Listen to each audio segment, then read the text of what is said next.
합니다.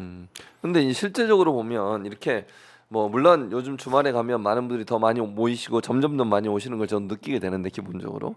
그런데 이렇게 이런 분위기, 윤석열 정권의 이런 뭐랄까 지지율이 낮고 그다음에 도저히 더 이상 국정을 운영할 능력이 없다고 판단되는 상황임에도 불구하고 시민들이나 이런 분들이 적극적으로 움직이지 않는 이유는 뭐라고 생각하세요? 이제 우리나라의 이제 이 국회 의석을 비롯한 이제 정치 구조의 문제가 있고 또 이제 언론의 문제가 있고요. 또 이 검찰 권력의 이제 편파적인 부분이 있고 이제 이런 부분들이 이제 복합적인 거고 아까도 말씀드렸지만 그러면 바꿨을 때 너네들 잘할 수 있어?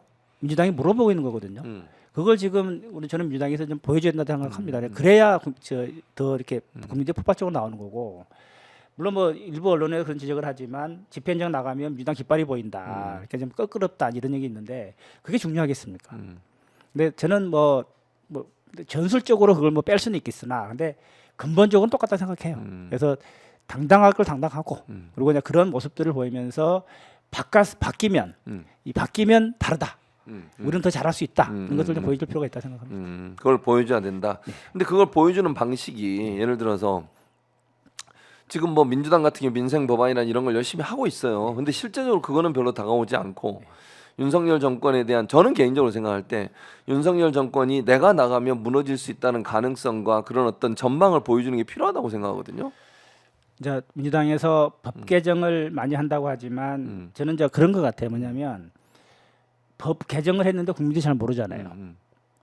그러니까 근데 김건희 특검을 했을 때는 우리가 막 언론이 봤기 때문에 되는데 그러면 저는 예를 들어서 한 국회가 이제 하나 임시 국회가 열렸다 한다면 그 국회만큼은 어느 시기는 예를 들어 이제 본회의를 얘기했죠. 그러면 민생 법안 뭐를 제대로 하겠다라고 제대로 통과시키고 다만 그것이 정책으로 되는 과정 속에서는 그게 또 그래야 국민들 피부로 느끼거든요. 정책이 돼야 되는데 물론 정책은 그 정부가 하는 거잖아요. 근데 그게 당장에 윤석열 정권에서는 안 할 수는 있겠죠. 근데 민생 법안, 경제 법안을 안 할 수는 없습니다. 법이 통과됐는데 또 예산이 통과됐는데 집행 안 할 수는 없거든요. 그래서 저는 그런 부분들을 좀 더 그 주대적이고 종세적으로 좀 해줬으면 좋겠다. 그러니까 결국은 정책으로 나오는 거지만, 근데 경제 법안, 민생 법안은 아무리 윤석열 정권이 무능하고 국민들 생각하지 않는다 하더라도 안 할 수는 없어요. 그래서 그런 부분들을 조금 더 했으면 좋겠다는 생각이 있습니다.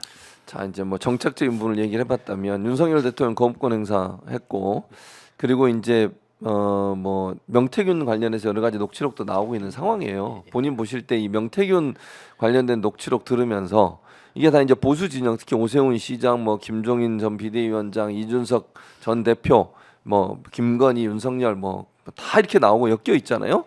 어떤 생각이 드세요? 이걸 보면서 명태균이 대체 어떤 역할을 한 것 같으세요?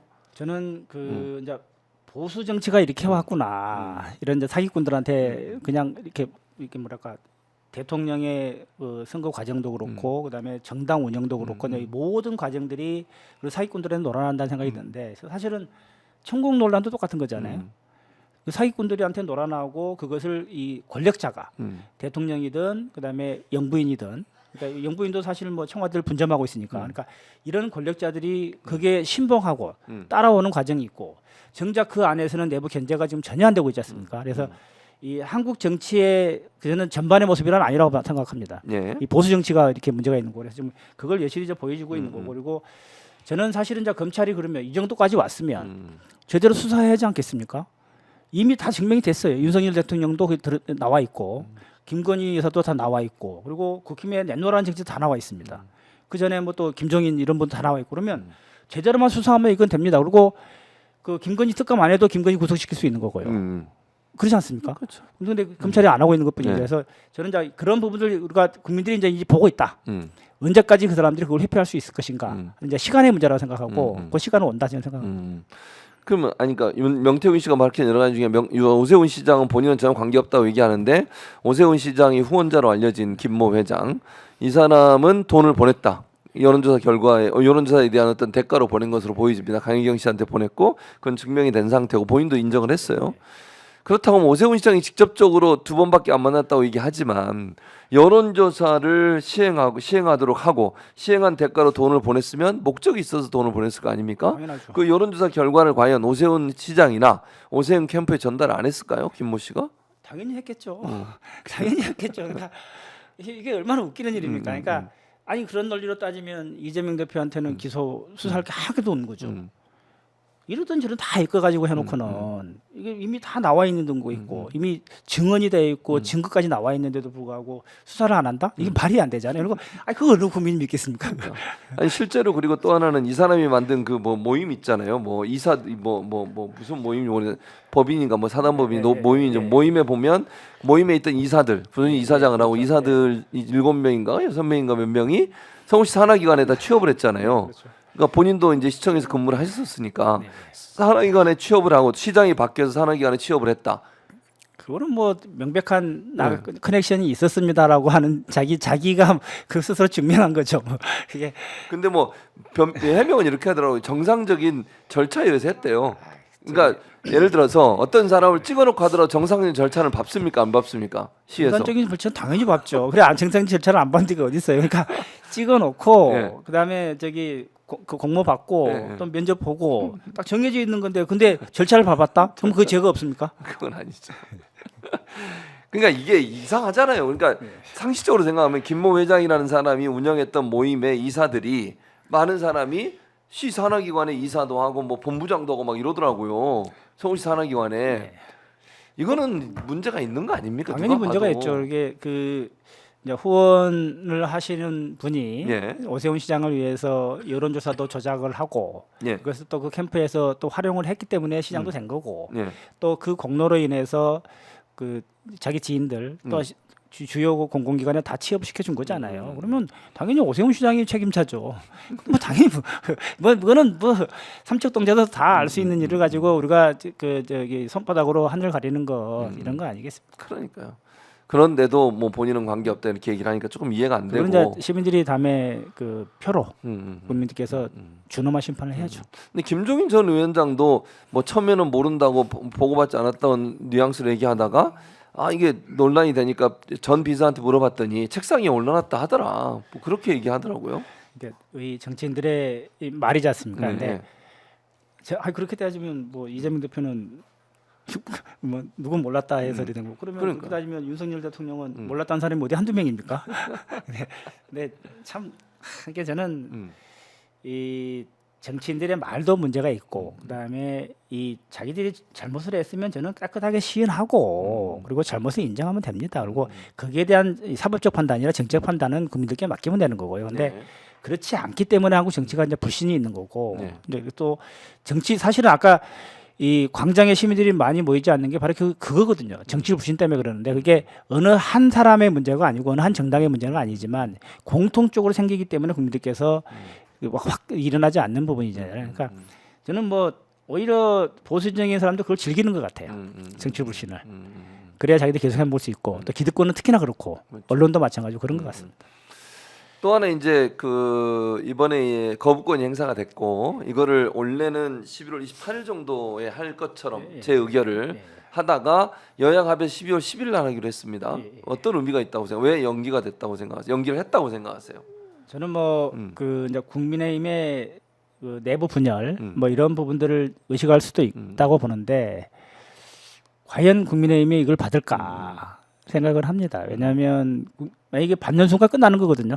특검 들어가는 순간 통제가 안 되지 않습니까? 끝나기 때문에 그러니까 저는 그 쉽게 못 받을 거다. 아무리 뭐 윤석열과 한동훈이 싸움을 하고 친윤과 친한이 싸움을 하더라도 자기들 죽는 짓을 하지는 않을 거라는 생각을 합니다. 그러니까 날짜가 중요한 것 같지는 않습니다. 그 당원 게시판 관련해 친윤과 친한이 이렇게 정면 충돌을 하고 있잖아요. 어제도 김민전 최고위원과 한동훈 대표가 최고위원회 설전을 했고 보시면서 그 한동훈 대표의 그런 지금의 태도 어떻게 생각하세요? 우리가 한동훈 대표나 뭐 윤석열 대통령도 마찬가지지만 과거 검사 시절에 이제 이런 거잖아요. 자기 이제 가족들에 대한 부분들에 있어서는 사실은 그 양아치들도 그 가족은 안 건듭니다. 근데 그 동안에 다 그렇게 자기 정적들은 그렇게 건드려 왔어요. 근데 예전에 보면 조국 지금 그 조국 신장 대표의 자녀 문제도 마찬가지고, 근데 한동훈 대표도 똑같은 문제 있었거든요. 그때도 그랬었고 이번에도 마찬가지입니다. 그러니까 상대 당의 대표에 대해서는 그렇게 모질게 하고 그 가족에 대해서 그렇게 수사하고 이러면서도 아니 자기 가족 명의로 돼 있으면 단계에 자기 게시판에 돼 있으면 확인하면 될 거 아니에요. 또 했으면 사과하면 되는 거 아닙니까? 그걸로 어떻게 처벌할 수 있는 건 아니잖아요. 뭐 표현의 자유도 있고 뭐 언론의 자유도 있는 거기 때문에. 맞아요. 그러니까 근데 그걸 안 하는 이유를 모르겠어요. 그러니까 그거는 당 대표로서 자질이 없는 겁니다. 그리고 정치 지도자로서는 당연히 해서는 안 되는 사람인 거라고 생각해요. 근데 그 전에 자기와 관련된 일이나 자기에 대해서 뭐 국회의원이 질의하고 이럴 때 보면 반응한 거 보셨죠? 그렇죠. 너무 다르잖아요 그때 모습하고. 그렇죠.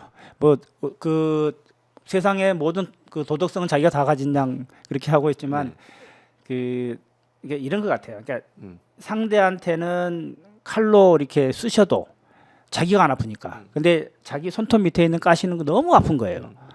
그런 식의 잣대로 그동안에 검사를 해왔던 거 아니겠습니까? 그리고 지금 장관도 했고 국민의힘 대표도 하고 있는 거고. 그러니까 그게 또 윤석열한테 마찬가지로 생각해요.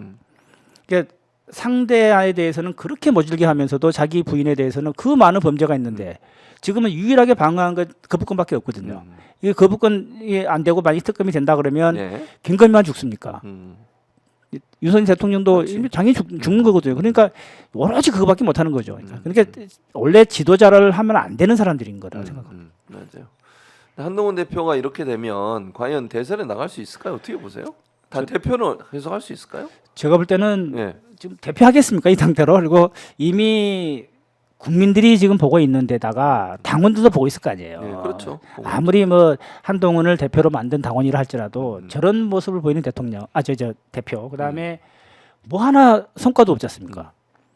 대표로 돼가지고. 그러니까 예를 들어서 경제가 뭐 정치 싸움 건다 치더라도 경제가 어렵고 민생이 어려우면 대통령실이든 정부를 설득을 해서 국민들이 살 수 있게끔 그건 여당이 할 몫이거든요. 그렇죠. 여당 대표가 할 몫인데 그런 거조차도 안 보이는 그런 사람을 가지고 과연 대표 뭐 사실 이런 것 같아요. 그러니까 국민들은 불행하지만 민주당 입장에서는 한동훈 같은 사람들이 대표 오래 하는 게 맞죠. 근데 저는 그래서는 안 된다 생각해요.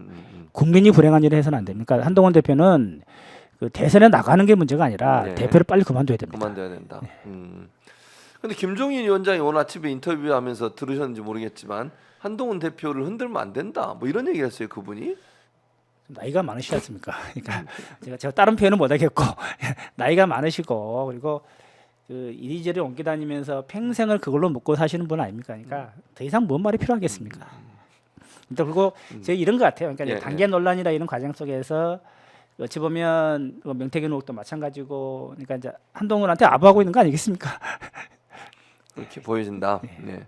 그리고 참 그러고 보니까 노동계 출신이시니까 지난번에 그 노조에서 집회하던 과정에 경찰이 그 막 무장이라고 저는 표현하는데 기본적으로 왜냐면 막 뭐 헬멧도 쓰고 그다음에 방패도 들고 막 이러면서 진압하는 과정에서 좀 논란이 있었잖아요. 그리고 그걸 또 그 뭐죠? 경찰이 데려가 수사도 하고 이런 일이 있었습니다. 한창민 의원은 어떡하지 찢어지고 그건 어떻게 보셨어요? 우리나라가 여전히 민주주의, 인권에 관해서는 선진국이 아니다라는 그런 것 같아요. 그리고 정권에 따라서 경찰의 태도가 너무나 바뀝니다. 사실은 이제 윤석열 대통령 같은 이 골목대장 스타일, 이 독재를 하는 스타일 같은 경우니까 경찰이 그냥 알아서 좀 기고 충성하는 부분도 있고 또 우위에서 눌리는 부분도 있고 그러는데 그 우리나라 집회결사의 자유도 지금 제대로 보장되고 있지 않고 노동인권도 제대로 보장되지 않고 있는 현실을 그대로 우리는 보여주고 있는 거라고 생각하고요. 있어서는 안 됩니다. 그게 말이 안 되는 일이거든요. 그러니까 국회의원이 예를 들어서 폭력을 국민의 대표인데 폭력을 당한다거나 또 정당한 집회결사의 자유 유럽의 그러니까 집회결사 이렇게 집회들 할 때 보면 막 타이어도 태우고 그 심각해도 이 똘레랑스라는 그런 게 있지 않습니까? 일정하게 보장을 해주잖아요. 근데 우리는 지금 사실 우리나라 노동운동이 과거에 뭐 이렇게 세파이프를 들은 적은 있지만 지금은 그런 거 없습니다. 일체 없습니다. 없으니 오래됐습니다. 그러니까 그런 것조차도 우리가 집회를 보장 못한다면 이거는 민주국가가 아니죠. 그래서 그걸 지금 윤석열 정부 하에 경찰이 보여주고 있는 거예요. 그래서 저는 경찰에 대해서도 우리 경찰 공무원이든 정부 부처의 모든 공무원이 마찬가지입니다. 그러니까 헌법이랄지 이런 부분들에 있어서 기초교육을 다시 해야 된다고 생각을 합니다.